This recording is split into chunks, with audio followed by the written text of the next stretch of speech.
तो दोस्तों आइए सुनते हैं श्वेता संजीव भट्ट की कहानी, उनकी अपनी ज़बानी।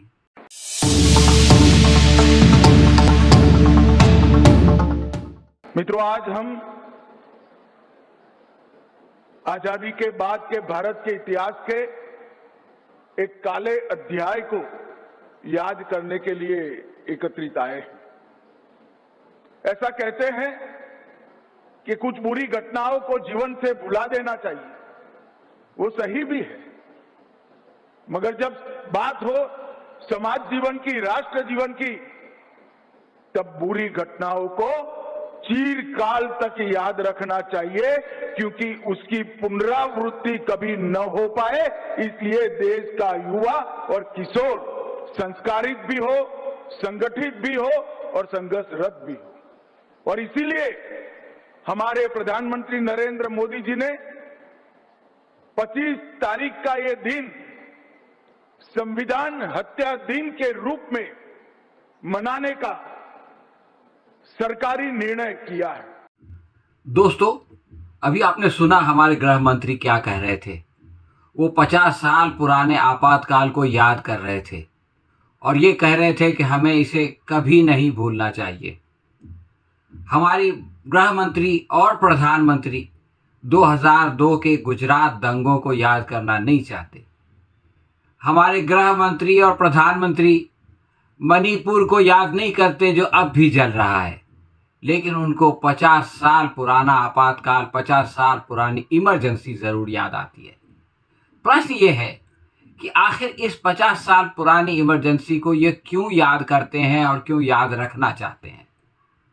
उसका कारण ये है दोस्तों कि पिछले 11 साल से जो अघोषित आपातकाल इन्होंने लगाया हुआ है, जो सैकड़ों हजारों लोगों को इन्होंने जो है वो जेलों में ठूस दिया और उन लोगों के जो है वो अधिकारों को हनन कर दिया, उन सब को छुपाने के लिए ये पुरानी इमरजेंसी को याद करते हैं और चाहते हैं कि उसमें लोग खोए रहें और इनके जो पाप हैं, इनके जो अपराध हैं, उसकी तरफ उनका ध्यान न जाए। इस साल जब हमारे गृह मंत्री अमित शाह दिल्ली में आपातकाल पर भाषण दे रहे थे, उसी समय मुंबई में श्वेता संजीव भट्ट भी जो है वो ये बता रही थी कि पिछले 7 साल से किस तरह से संजीव भट्ट को, जो IPS ऑफिसर थे, एक सच्चे ऑफिसर थे, जिन्होंने के प्रधानमंत्री के आगे झुकने से इनकार कर दिया, उनको 7 साल से जेल में रखा गया है। 18 महीने की इमरजेंसी को याद करने वालों को चाहिए कि वो श्वेता संजीव भट्ट के इस भाषण को सुने और ये जाने कि इस देश में किस तरह का आपातकाल चल रहा है और ये आपातकाल कब तक चलेगा और कब खत्म होगा और उसको ख़त्म करने के लिए उन्हें क्या करना पड़ेगा। तो दोस्तों आइए सुनते हैं श्वेता संजीव भट्ट की कहानी, उनकी अपनी ज़बानी। नमस्कार। मैं हमेशा मेरा पूरा नाम लेती हूँ, श्वेता संजीव भट्ट, और बड़े गर्व से लेती हूँ।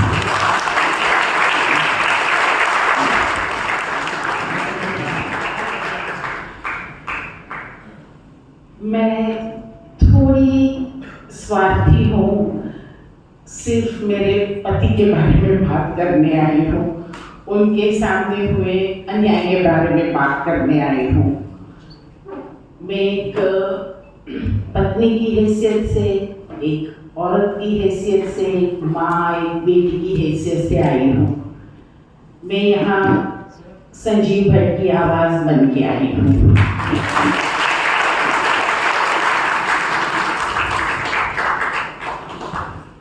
पिछले कुछ एक सालों में हम सब ने देखा कि पुलिस डरने लगी, खाकी फीकी होने लगी, MLAs MP दिखने खरीदने लगे, पुल गिरने लगे, किसी ने जिम्मेदारी नहीं ली, काफी कुछ देखा।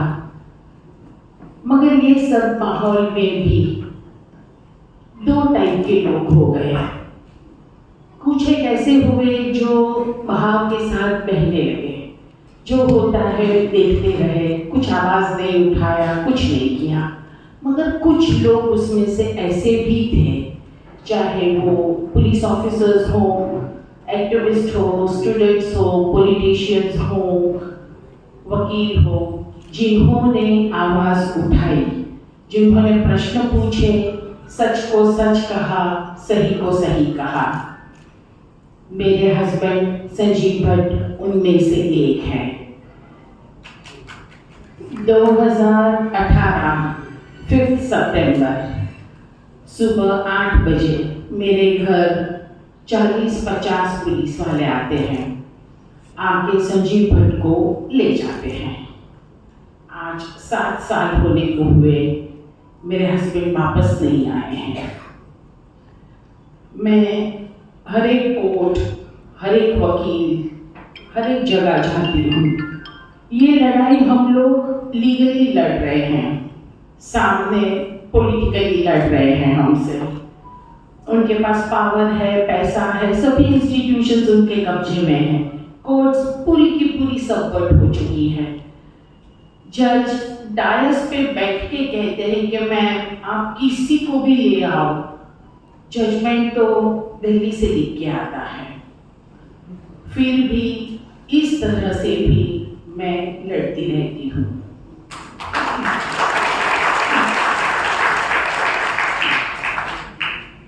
रोज मायूस होती हूँ, रोज हिम्मत इकट्ठा करती हूँ और रोज फिर उसी जोश से आगे क्या करना है, कैसे करना है, सोच के निकल पड़ती हूँ। अगस्त में 2018 में पहली बार इन लोगों ने मेरा आधा घर तोड़ दिया। ये हमारे पुरखों का घर था जिसमें हम लोग रह रहे थे।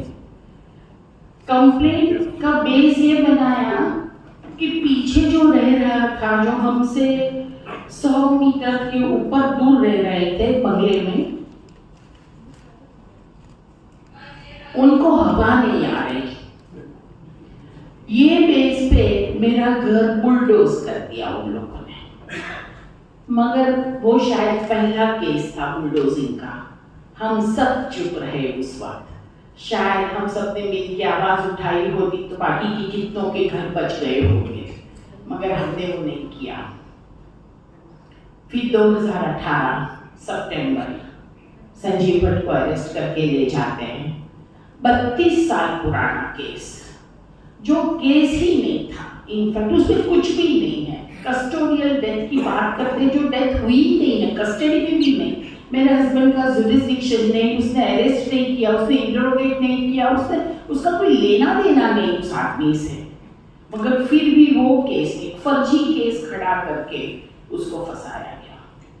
पहले दूसरा केस ऐसा ही फर्जी केस 30 साल पुराना करके फंसाया गया। इसकी कोई लिमिट ही नहीं है। फिर कई बार कोई अच्छे जज आ जाते हैं, हम वो रट में आ जाते हैं। एक बार एक केस हो जाता है, फिर अनलेस एंड अनटिल आपको बेल नहीं मिलती, आप बाहर ही नहीं कर सकते हो। 4-4, 6-6 महीने तक हमारी बेल की सुनवाई नहीं होती। 6-8 महीने के बाद सुनवाई होने के बाद 4-4 महीने नतीजे पे बैठे रहते हैं, ऑर्डर नहीं करते हैं। 1 साल निकल जाता है, फिर जाके रिजेक्ट करते हैं। फिर वही प्रोसीजर हम लोग हाई कोर्ट में करते हैं। हाई कोर्ट में भी ऐसे ही खींचातानी, सालों निकल गए, 7 साल हो गए। मेरे हस्बैंड को मैं घर नहीं ले पा रही हूँ।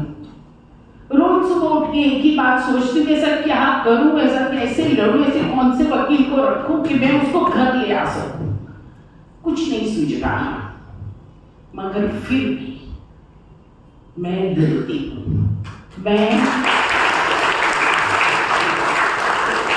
मैं कोई मायूसी की बात करने नहीं आई हूँ, ना ही मुझे आप में से किसी की सिंपैथी चाहिए। मैं सिर्फ इतना कहने आई हूँ कि हम जैसे लोग कम हैं, मगर काफी है। अगर हम सब इकट्ठा हो जाएं और एक आवाज में एकजुट हो के हम लोग लड़े, सच्चाई के साथ लड़े, सभी जो सच है वो करे, सही है वो करे। जो लड़ाई मेरे हस्बैंड ने शुरू की थी, आज मैं उसको चालू रख रही हूँ। 2002 में राइट्स हुए थे। उस वक्त मेरे हस्बैंड इंटेलिजेंस डिपार्टमेंट के चीफ थे। उस वक्त उन्होंने सभी रिपोर्ट्स एसआईटी को दी थी, सुप्रीम कोर्ट ने जो एक कमेटी नमी थी उसको। उसमें उन्हें पूरा कहा है कि कौन किस तरीके से, कौन अधिकारी, कौन ऑफिसर, क्यों, कैसे जवाबदार था। उसमें नरेंद्र मोदी का भी नाम आता है क्योंकि वो उस वक्त सीएम थे, आज वो पीएम हैं। बस रिपोर्ट्स बदल दो, एफिडेविट्स वापस कर दो। संजीव भट्ट ने तब भी कहा था और आज भी वही कहते हैं कि मैं सरेंडर नहीं करूंगा।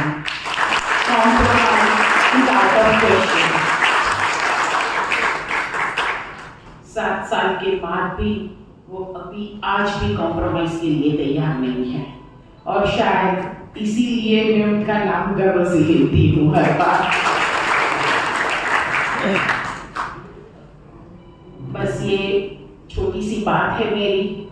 मैं चाहूंगी कि आप में से जितने लोग हमारे साथ जुड़ सके जुड़े, हमें मदद करें। कोई सुझाव हो तो सुझाव दें, आई एम ऑलवेज ओपन।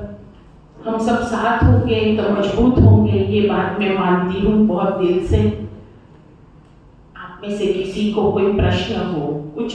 दोस्तों, आपने श्वेता संजीव भट्ट को सुना, लेकिन वो अकेली नहीं है।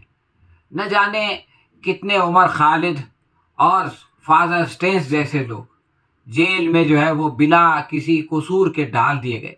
न जाने कितने शर्जील इमाम और साईं बाबा जैसे लोगों को जो है वो जेल की सलाखों के पीछे भेज दिया गया, और ये सिलसिला जो है वो जारी और सारी है।